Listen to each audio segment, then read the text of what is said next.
ಸ್ನೇಹಿತರೆ ನಮಸ್ಕಾರ. Big boss season 11 ಇತ್ತೀಚೆಗೆ ತುಂಬಾ ಪಾಪ್ಯುಲರ್ ಆಗ್ತಾ ಇದೆ. ಇತ್ತೀಚೆಗೆ ವೀಕ್ಷಕರ ಸಂಖ್ಯೆಯನ್ನು ಕೂಡ ಹೆಚ್ಚಿಸಿಕೊಂಡಿದೆ. ಸೀಸನ್ ತುಂಬಾ ಅದ್ಭುತವಾಗಿ ಈಗ ಮೂಡಿ ಬರ್ತಿದೆ ಅನ್ನುವಂಥ ಅಭಿಪ್ರಾಯ ಜನಮಾನಸದಲ್ಲಿ ಈಗ ವ್ಯಕ್ತವಾಗ್ತಿದೆ. ಅದರಲ್ಲೂ ಕೂಡ ಈ ಬಾರಿ ಬಿಗ್ ಬಾಸ್ ಸೀಸನ್ ನಲ್ಲಿ ಇದ್ದಂಥ ಸ್ಪರ್ಧಿಗಳ ಪೈಕಿ ಈಗ 10 ಜನ ಸ್ಪರ್ಧಿಗಳು ಉಳಿದಿರುವಂಥದ್ದು, ಅವರು ಆಡ್ತಿರುವಂಥ ರೀತಿ ನೀತಿಯ ಬಗ್ಗೆ ಒಂದಷ್ಟು ಜನ ಕುತೂಹಲವನ್ನು ಕೂಡ ಇಟ್ಕೊಂಡಿದ್ದಾರೆ. ಯಾಕಂತ ಹೇಳಿದ್ರೆ ಈಗ ಇರುವಂಥ ವಿಚಾರ ಏನಂತ ಹೇಳಿದ್ರೆ, ಯಾರು ಬಿಗ್ ಬಾಸ್ನ ಫೈನಲಿಸ್ಟ್ಗಳು ಆಗ್ತಾರೆ, ಯಾರು ಟ್ರೋಫಿಯನ್ನು ಪಡಿತಾರೆ ಅಂತೇಳಿ.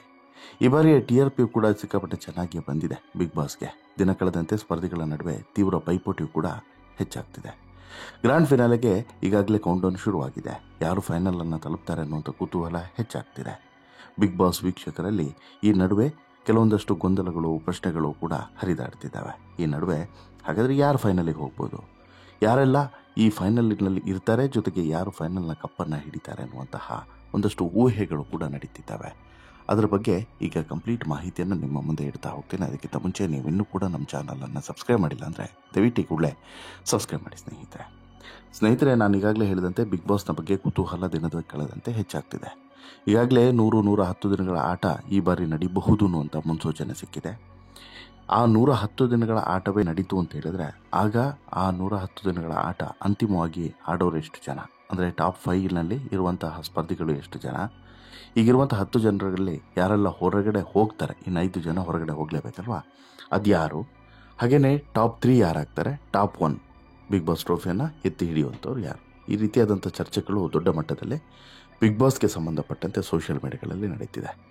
ಇದನ್ನೆಲ್ಲವನ್ನು ಕೂಡ ಕಲೆ ಹಾಕಿದಾಗ, ಅಂದರೆ ಒಂದು ಹೊರಗಡೆ ಇರುವಂಥ ಜನಾಭಿಪ್ರಾಯ ಮತ್ತು ಇಲ್ಲಿ ಬಿದ್ದಂಥ ವೋಟ್ಗಳು, ಇವೆಲ್ಲವನ್ನು ಕೂಡ ಇನ್ಫಾರ್ಮೇಷನ್ಸ್ಗಳನ್ನು ಕಲೆಕ್ಟ್ ಮಾಡಿದಾಗ ಸೋಷಿಯಲ್ ಮೀಡಿಯಾದಲ್ಲಿ ವ್ಯಕ್ತವಾಗ್ತಿರುವಂಥ ಅಭಿಪ್ರಾಯಗಳು ಮತ್ತು ಓವರಾಲ್ ಆಗಿ ಈ ಜಿಯೋ ಸಿನಿಮಾ ಆ್ಯಪ್ ಮೂಲಕ ವೋಟ್ ಮಾಡ್ತಿರೋರು, ಇವರೆಲ್ಲರ ಅಭಿಪ್ರಾಯವನ್ನು ಕೂಡ ಸಂಗ್ರಹಿಸಿದಾಗ ಒಂದು ಅಚ್ಚರಿಯಾದಂತಹ ರಿಸಲ್ಟ್ಗಳೇ ಹೊರಗಡೆ ಬರ್ತಿದ್ದಾವೆ.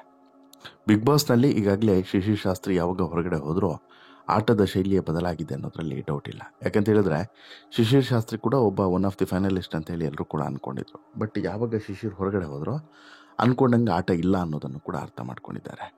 ಈ ಬಾರಿ ಬಿಗ್ ಬಾಸ್ ಫೈನಲಿಸ್ಟ್ ಯಾರು ಅನ್ನುವಂತಹ ಒಂದಷ್ಟು ಚರ್ಚೆಗಳು ಕೂಡ ನಡೀತಿದ್ದಾವೆ. ಜೊತೆಗೆ ಯಾರು ಕಪ್ಪನ್ನು ಗೆಲ್ತಾರೆ ಅನ್ನೋದನ್ನು ಕಾದು ನೋಡಬೇಕಾಗಿದೆ. ಈಗ ಶಿಶಿರ್ ಕೂಡ ಈ ಬಗ್ಗೆ ಒಂದಷ್ಟು ತಮ್ಮ ಅಭಿಪ್ರಾಯವನ್ನು ಹೊರಗಡೆ ಬಂದ ಮೇಲೆ ವ್ಯಕ್ತಪಡಿಸಿದ್ದಾರೆ. ಅದರಲ್ಲೂ ಕೂಡ ಶಿಶಿರ್ ಅಭಿಪ್ರಾಯ ಯಾಕೆ ಇಂಪಾರ್ಟೆಂಟ್ ಆಯಿತು ಅಂತ ಹೇಳಿದ್ರೆ, ಶಿಶಿರ್ ಬಿಗ್ ಬಾಸ್ ಮನೆ ಒಳಗಡೆ ಇದ್ದು ಅಲ್ಲಿಯ ಆಟವನ್ನು ಕಣ್ಣಾರೆ ಕಂಡವರು, ಜೊತೆಗೆ ಈಗ ಹೊರಗಡೆ ಬಂದು ಹೊರಗಡೆ ಜಗತ್ತನ್ನು ಕೂಡ ನೋಡ್ತಿರೋರು. ಈ ಎರಡೂ ಕಾರಣಗಳಿಂದ ಶಿಶಿರ್ ಅಭಿಪ್ರಾಯ ತುಂಬ ಮುಕ್ತವಾಗ್ತದೆ. ಇಲ್ಲಿ ಶಿಶಿರು ಸಾಕಷ್ಟು ಇಂಪಾರ್ಟೆಂಟ್ ವಿಚಾರಗಳನ್ನೇ ಹಂಚಿಕೊಂಡಿದ್ದಾರೆ. ಶಿಶಿರ್ ಅವರ ಪ್ರಕಾರ ಇವರೇ ಫೈನಲ್ಗೆ ಹೋಗ್ತಾರೆ, ಇವರೇ ಗೆಲ್ತಾರೆ ಅನ್ನುವಂಥ ಮಾತನ್ನು ಹೇಳಿದ್ದಾರೆ. ಅವರ ಪ್ರಕಾರ ನೋಡೋದಾದರೆ ಬಿಗ್ ಬಾಸ್ ಸೀಸನ್ 11ರ ಪ್ರಸ್ತುತ 12ನೇ ವಾರದ ಆಟ ಮುಗಿದ ಬಳಿಕ 13, 14ನೇ ವಾರದ ಆಟವನ್ನು ನೋಡಿದ್ರೆ ಕೆಲವು ವಿಚಾರಗಳನ್ನು ಗಮನಿಸಲೇಬೇಕು ಅನ್ನೋದನ್ನು ಸ್ಪಷ್ಟವಾಗಿ ಹೇಳ್ತಾರೆ. ವೈಲ್ಡ್ ಕಾರ್ಡ್ ಸ್ಪರ್ಧೆಯಾಗಿರುವಂಥ ಶೋಭಾ ಶೆಟ್ಟಿಯವರು ಅನಾರೋಗ್ಯ ಕಾರಣವನ್ನು ಕೊಟ್ಟು ಹೊರಗಡೆ ಬಂದ ಬಳಿಕ ಆಟದ ಶೈಲಿ ಕಂಪ್ಲೀಟ್ ಆಗಿ ಬದಲಾಗಿದೆ. ಇನ್ನೊಬ್ಬ ವೈಲ್ಡ್ ಕಾರ್ಡ್ ಸ್ಪರ್ಧಿ ಸಿಕ್ಕಾಪಟ್ಟೆ ಆಕ್ಟಿವ್ ಆಗಿರುವಂಥ ರಜತ್ ಕೂಡ ಇಲ್ಲಿ ಭಾರಿ ಸದ್ದನ್ನೇ ಮಾಡ್ತಿದ್ದಾರೆ. ಇದರ ನಡುವೆ ಕಳೆದ ವಾರ ಬಿಗ್ ಬಾಸ್ ಮನೆಯಿಂದ ಹೊರಗಡೆ ಬಂದಂಥ ಶಿಶಿರು ಇಲ್ಲಿ ಯಾವಾಗ ಶಿಶಿರ್ ಹೊರಗಡೆ ಹೋದರೂ ಆಗ ಆಟದ ಶೈಲಿ ಬದಲಾಗಿದೆ ಅನ್ನೋದನ್ನು ಸ್ವತಃ ಅವರೇ ಹೇಳ್ತಾರೆ. ಮೊದಲಿಗೆ ಶಿಶಿರ್ 4 ಜನರ ಹೆಸರನ್ನು ತೆಗೆದುಕೊಂಡಿದ್ದಾರೆ. ಅವರಲ್ಲಿ ಮೊದಲ ಹೆಸರು ಉಗ್ರ ಮಂಜು, ತ್ರಿವಿಕ್ರಮ್, ಹನುಮಂತ ಮತ್ತು 4ನೇ ಫೈನಲಿಸ್ಟ್ ಆಗಿ ಧನರಾಜ್ ಎಂಟ್ರಿಯನ್ನು ಕೊಡ್ತಾರೆ. ಇನ್ನು ಸುದೀಪ್ ಅವರ ಕೈಯಲ್ಲಿ ಇಬ್ಬರು ಮಾತ್ರ ಇರ್ತಾರೆ, ಅಂದರೆ ಇಬ್ಬರು ಮಾತ್ರ ಟಾಪ್ 1, ಟಾಪ್ 2ನಲ್ಲಿ ಇರೋಕ್ಕೆ ಸಾಧ್ಯ. ಅದು ಬಹುಶಃ ಹೀಗೆ ಆದರೆ ಹನುಮಂತ ಮತ್ತು ಧನರಾಜ್ ಅವರದ್ದು ಅನ್ನೋದು ಶಿಶಿರ್ ಅವರ ಅಭಿಪ್ರಾಯ. ಅಲ್ಲಿಗೆ ಒಂದಂತೂ ಕ್ಲಿಯರ್, ಟಾಪ್ 5ನಲ್ಲಿ ಇರುವಂಥ ಸ್ಪರ್ಧಿಗಳು ಯಾರು ಅಂತೇಳಿ ಕೇಳಿದರೆ ಉಗ್ರ ಮಂಜು, ತ್ರಿವಿಕ್ರಮ್, ಹನುಮಂತ, 4ನೇ ಫೈನಲಿಸ್ಟ್ ಆಗಿ ಧನರಾಜ್, ಇನ್ನೊಂದಿದ್ರೆ ಭವ್ಯ, ಇಷ್ಟು ಜನ ಇರ್ತಾರೆ. ಅದರಲ್ಲಿ ಇಬ್ಬರು ಫೈನಲಿಗೆ ಹೋಗ್ತಾರೆ. ಫೈನಲ್ ಅಂದರೆ ಟಾಪ್ 1, ಟಾಪ್ 2, ಒಬ್ಬ ಟ್ರೋಫಿಯನ್ನು ಗೆಲ್ತಾನೆ, ಇನ್ನೊಬ್ಬ ರನ್ನರ್ ಅಪ್ ಆಗ್ತಾನೆ. ಅದು ಯಾರು ಅಂತೇಳಿ ಕೇಳಿದರೆ ಹನುಮಂತ ಮತ್ತು ಧನರಾಜ್ ಆಚಾರ್ಯ. ತುಂಬ ಜನರ ಪ್ರಕಾರ ತ್ರಿವಿಕ್ರಮ್ ಹಾಗೂ ಉಗ್ರ ಮಂಜು ಅವರ ಕೈಗಳನ್ನು ಸುದೀಪ್ ಸರ್ ಎತ್ತಿ ಹಿಡಿಬೇಕು, ಅವರಲ್ಲಿ ಒಬ್ಬರು ವಿನ್ನರ್ ಆಗಬೇಕು, ಘೋಷಣೆಯನ್ನು ಮಾಡಬೇಕು ಅಂತೇಳಿ ಅಭಿಪ್ರಾಯ ಇದೆ.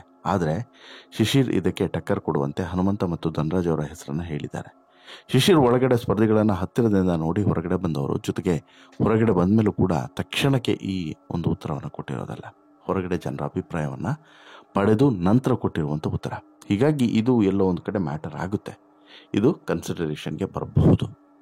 ಇನ್ನು ಬಿಗ್ ಬಾಸ್ ಮನೆಯಲ್ಲಿ ರಜತ್ ಕೂಡ ಇದ್ದಾರೆ. ಇಡೀ ಬಿಗ್ ಬಾಸ್ ಮನೆಯನ್ನು ಅಲರ್ಟ್ ಮಾಡ್ತಿರುವಂಥ ರಜತ್ ಅವರು ಕೂಡ ಫೈನಲಿಸ್ಟ್ ಆಗ್ತಾರೆ ಅನ್ನುವಂಥ ಮಾತಿದೆ. ಆದರೆ ಯಾವುದೇ ಕಾರಣಕ್ಕೂ ಕೂಡ ರಜತ್ಗೆ ಟ್ರೋಫಿ ಕೊಡುವಂತಹ ಪ್ರಮೇಯವೇ ಇಲ್ಲ ಅನ್ನೋದು ಮಾತ್ರ 100% ಸತ್ಯ. ಇತ್ತ ತ್ರಿವಿಕ್ರಮ್ ಮತ್ತು ಮಂಜು ನಡುವೆ ಭಾರಿ ಪೈಪೋಟಿ ಶುರುವಾಗಿದೆ. ಅದೇ ರೀತಿ ಹನುಮಂತ ಹಾಗೂ ಧನರಾಜ್ ಆಚಾರ್ಯ ಕೂಡ ತುಂಬ ಫೈಟನ್ನು ಕೊಡ್ತಿದ್ದಾರೆ ಉಳಿದವರಿಗೆ. ಇಬ್ಬರು ಕೂಡ ಭಾರಿ ಕ್ಲೋಸ್ ಆಗಿದ್ದಾರೆ. ಈ ವಿಚಾರದಲ್ಲಿ ಇವರಿಬ್ಬರ ಸ್ನೇಹ ಗೆಲ್ಲುತ್ತೆ ಮತ್ತು ಇವರಿಬ್ಬರ ಸ್ನೇಹಕ್ಕೆ ಈ ಬಿಗ್ ಬಾಸ್ ಅನ್ನುವಂಥ ಒಂದು ರಿಯಾಲಿಟಿ ಶೋ ಏನೂ ಕೂಡ ತೊಂದರೆಯನ್ನು ಕೊಡೋದಿಲ್ಲ ಅನ್ನೋದು ಮಾತ್ರ ಸತ್ಯ.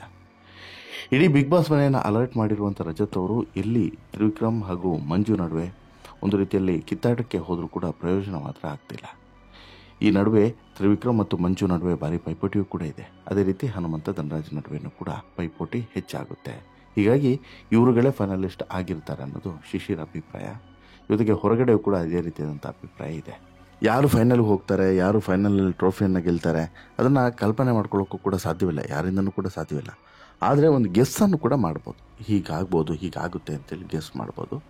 ಜೊತೆಗೆ ಈ ಸೋಷಿಯಲ್ ಮೀಡಿಯಾಗಳಲ್ಲಿ ಅಭಿಪ್ರಾಯ ವ್ಯಕ್ತವಾಗುತ್ತಲ್ಲ, ಆ ರೀತಿ ಬಿಗ್ ಬಾಸ್ ಮನೆ ಒಳಗಡೆ ಅಭಿಪ್ರಾಯ ಇರೋದಿಲ್ಲ, ಅಲ್ಲಿ ಚೇಂಜ್ ಆಗ್ತಾನೆ ಇರುತ್ತೆ. ಹಾಗಾಗಿ ಇದನ್ನೇ ಕಂಪ್ಲೀಟಾಗಿ ಫೈನಲ್ಲು ಅಥವಾ ಇದೇ ರೀತಿ ಆಗುತ್ತೆ ಅಂತಲೂ ಕೂಡ ಹೇಳೋಕ್ಕೆ ಸಾಧ್ಯವಿಲ್ಲ. ಬಟ್ ಒಂದಂತೂ ಕ್ಲಿಯರ್, ಹನುಮಂತ ಅಂತೂ ಟಾಪ್ 1 ಪೊಸಿಷನಲ್ಲಿ ಇರೋದಂತೂ ಸತ್ಯ. ಅಲ್ಲಿ ಹನುಮಂತ ಕೈ ಎತ್ತುತ್ತಾರೋ ಕೈ ಎತ್ತೋದಿಲ್ವೋ ಅದು ಸೆಕೆಂಡ್ರಿ. ಯಾಕಂತ ಹೇಳಿದ್ರೆ ಈ ರೀತಿ ಟ್ವಿಸ್ಟ್ ಟರ್ನ್ಗಳು ಸಾಕಷ್ಟು ಸಲ ಆಗಿದ್ದಾವೆ. ಆಮೇಲೆ ಅಂತಿಮವಾಗಿ ಕೆಲವೊಂದಷ್ಟು ಮಾತುಕತೆಗಳು ಕೂಡ ನಡೀತವೆ. ಅದೆಲ್ಲದೂ ಕೂಡ ಏನಾಗುತ್ತೆ, ಎಂಡ್ ಆಫ್ ದಿ ರಿಸಲ್ಟ್ ಏನು ಬರುತ್ತೆ ಅನ್ನೋದ್ರ ಮೇಲೆ ಈ ವಿನ್ನರ್ಸ್ನ ಅನೌನ್ಸ್ಮೆಂಟ್ ಆಗುವಂಥದ್ದು. ಹಾಗೆ ಅದು ಏನು ಬೇಕಾದರೂ ಚೇಂಜಸ್ ಆಗ್ಬೋದು ಲಾಸ್ಟ್ ಮೂಮೆಂಟಿಗೆ. ಬಟ್ ಸದ್ಯಕ್ಕಂತೂ ಇರುವಂತಹ ಪೊಸಿಷನ್ಸ್ಗಳು, ವೋಟ್ಸ್ಗಳು, ಆಮೇಲೆ ಪಾಪ್ಯುಲಾರಿಟಿ ಇವೆಲ್ಲವನ್ನು ಕೂಡ ಸೂಕ್ಷ್ಮವಾಗಿ ಗಮನಿಸಿದ್ರೆ ಹನುಮಂತನ ಒಂದು ಕೈಯಂತೂ ಬಿಗ್ ಬಾಸ್ನ ಸುದೀಪ್ ಅವರ ಫೈನಲ್ ವೇದಿಕೆಯಲ್ಲಿ ಸುದೀಪ್ ಅವರ ಕೈಯಲ್ಲಿ ಇರೋದಂತೂ ಬಿಗ್ ಬಾಸ್ನ ಫೈನಲ್ ವೇದಿಕೆಯಲ್ಲಿ ಸುದೀಪ್ ಅವರ ಕೈಯಲ್ಲಂತೂ ಹನುಮಂತನ ಒಂದು ಕೈಯಂತೂ ಇರೋದು ಪಕ್ಕ ಅನ್ನೋದು 100% ಸತ್ಯ. ಆದರೆ ಇನ್ನೊಂದು ಕೈಯಲ್ಲಿ ಯಾರ ಕೈ ಸೇರುತ್ತೆ ಸುದೀಪ್ ಅವರ, ಮತ್ತೊಂದು ಕೈಯಲ್ಲಿ ಯಾರ ಕೈ ಇರುತ್ತೆ ಅನ್ನೋದು ಸದ್ಯಕ್ಕಿರುವಂಥ ಕುತೂಹಲ. ಶಿಶಿರ್ ಪ್ರಕಾರ ಇಲ್ಲಿ ಧನರಾಜ್ ಆಚಾರ್ಯ ಇರ್ತಾರೆ ಅಂತೇಳಿ, ಇನ್ನು ಕೆಲವರ ಪ್ರಕಾರ ಮಂಜು ಇರ್ತಾರೆ ಅಂತೇಳಿ, ಮತ್ತು ಕೆಲವರ ಪ್ರಕಾರ ತ್ರಿವಿಕ್ರಮ್ ಇರ್ತಾರೆ ಅಂತೇಳಿ. ಬಟ್ ಹೇಳಕ್ಕೆ ಸಾಧ್ಯವಿಲ್ಲ. ಯಾರೇ ಬೇಕಾದರೂ ಚೇಂಜಸ್ಗಳನ್ನು ಆಗಬಹುದು ಅಥವಾ ಯಾರೇ ಬೇಕಾದರೂ ಬರ್ಬೋದು, ಆ ಚೇಂಜಸ್ಗಳನ್ನು ಮಾಡ್ಕೊಳ್ಬಹುದು. ಜೊತೆಗೆ ಈ ಚೇಂಜಸ್ಗಳು ಆಗುವಂಥ ಸಂದರ್ಭದಲ್ಲಿ ಕೆಲವೊಂದಷ್ಟು ಇಂಪ್ಯಾಕ್ಟ್ಗಳು ಕೂಡ ಆಗಬಹುದು. ಈ ರೀತಿಯಾದಂತಹ ಕೆಲವೊಂದು ಅಭಿಪ್ರಾಯಗಳು ಈಗ ವ್ಯಕ್ತವಾಗ್ತಿದ್ದಾವೆ.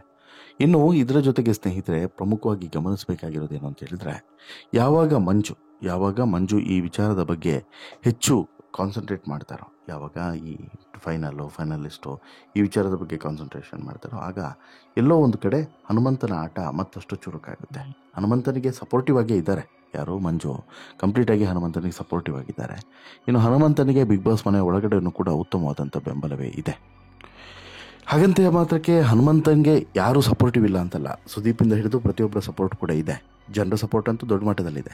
ಹೀಗಾಗಿ ಹನುಮಂತನೇ ಗೆಲ್ತಾನೆ ಅನ್ನೋದ್ರಲ್ಲಿ ಡೌಟ್ ಇಲ್ಲ. ಬಟ್ ಆದರೆ ಹನುಮಂತ ಕೆಲವೊಂದಷ್ಟು ಆಟದ ಬದಲಾವಣೆಗಳನ್ನು ಮಾಡಿಕೊಳ್ಬೇಕು, ಅದು ಇನ್ನಷ್ಟು ಗೆಲುವಿಗೆ ಹತ್ತಿರ ಮಾಡುತ್ತೆ ಅನ್ನೋದ್ರಲ್ಲಿ ಡೌಟ್ ಇಲ್ಲ. ಬಟ್ ಇದೇ ಮುಗ್ಧತನ, ಆ ಹಳ್ಳಿಯ ಸೌಂದರ್ಯದ ಒಂದು ಒಳ್ಳೆತನ ಇವೆಲ್ಲದೂ ಕೂಡ ಮುಂದುವರಿತು ಅಂತ ಹೇಳಿದ್ರೆ ಹನುಮಂತನ ಗೆಲುವಿನ ತಟಕ್ಕೆ ತಲುಪಿಸೋದ್ರಲ್ಲಿ ಡೌಟ್ ಇಲ್ಲ. ನಿಮಗೇನು ಅನಿಸುತ್ತೆ ಸ್ನೇಹಿತರೆ? ನಿಮಗೂ ಕೂಡ ಹೀಗೆ ಅನಿಸುತ್ತಾ? ನಿಮ್ಮ ಪ್ರಕಾರ ಫೈನಲ್ ವೇದಿಕೆಯಲ್ಲಿ ಸುದೀಪ್ ಅವರ ಕೈಯಲ್ಲಿ, ಎರಡೂ ಕೈಯಲ್ಲೂ ಕೂಡ ಇರುವಂತಹ ಎರಡು ಕೈಗಳು ಯಾರದ್ದು ಆಗಿರುತ್ತೆ ಅಂತೇಳಿ ನಿಮ್ಗೆ ಅನಿಸುತ್ತೆ? ದಯವಿಟ್ಟು ನಿಮ್ಮ ಅಭಿಪ್ರಾಯವನ್ನು ಕಮೆಂಟ್ ಮಾಡಿ ತಿಳಿಸಿ. ಜೊತೆಗೆ ಈ ಸ್ಟೋರಿ ಇಷ್ಟ ಆಯಿತು ಅಂತ ಹೇಳಿದ್ರೆ ಲೈಕ್ ಮಾಡಿ, ಶೇರ್ ಮಾಡಿ, ಚಾನಲ್ಗೆ ಸಬ್ಸ್ಕ್ರೈಬ್ ಆಗೋದನ್ನು ಮರಿಬೇಡಿ. ಧನ್ಯವಾದ.